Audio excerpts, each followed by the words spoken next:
Hello, নমস্কার, আমি lovely বানাচ্ছি without Christmas rich dry fruit cake. তার জন্য লাগছে মাত্র একটা ডিম, আর লাগছে 1 কাপ চিনি, লাগবে এরম একটা ডাল ঘুটনি।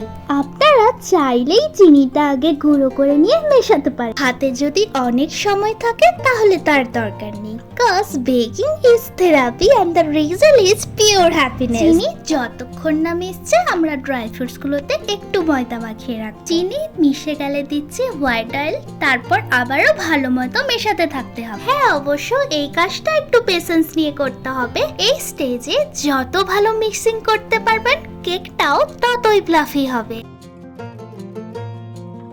দিচ্ছি ক্যারামেল ওয়াটার, সাথে রয়েছে কিছু স্পাইস। এর রেসিপি কে কে জানতে চান বলুন। আপনাদের মধ্যে কোনো একজন জানতে চাইলেই I will upload the recipe video for you. দিচ্ছি অরেঞ্জ জুসে ভিজিয়ে রাখা কিছু ড্রাই ফ্রুটস, আগে থেকেই স্ট্রেন করে রাখা ড্রাই ইনগ্রেডিয়েন্টস গুলো দিয়ে সব একসাথে দেওয়া যাবে না, পার্ট করে দিতে হবে। আমি 3 বারে সব কমপ্লিট করে। এখানে ইম্পর্টেন্ট স্টেপটা হলো এই ড্রাই ইনগ্রেডিয়েন্টস গুলো মেশানোর সময় আপনাকে কাটিং ফোল্ড মেথড ফলো করতে হবে।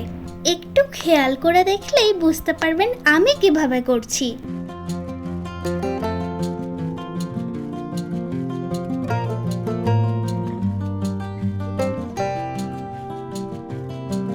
আমার ব্যাটারটা একটু হার্ড মনে হলো, তাই দুধ অ্যাড করছি। অবশ্যই আরেকটা জিনিস খেয়াল রাখতে হবে, সব কিছু যেন রুম টেম্পারেচারে থাকে।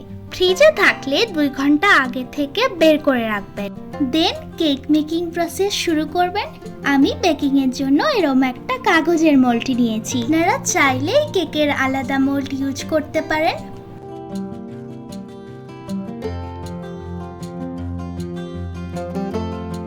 উপর থেকে আরো কিছু ময়দার কোটিং করা ড্রাই ফ্রুটস দিচ্ছি ওয়ালনাট, সেসেমি সিডস দিচ্ছি। এটা আপনারা চাইলেই দিতে পারেন, না চাইলে কোনো অসুবিধা নাই, স্কিপ করতে পারেন। দিচ্ছি কয়েকটা saffron stick.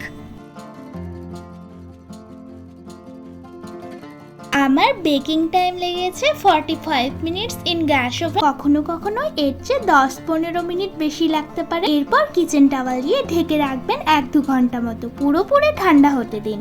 And yeah, without Christmas, your Christmas cake is ready. I hope you guys enjoy it and like the recipe.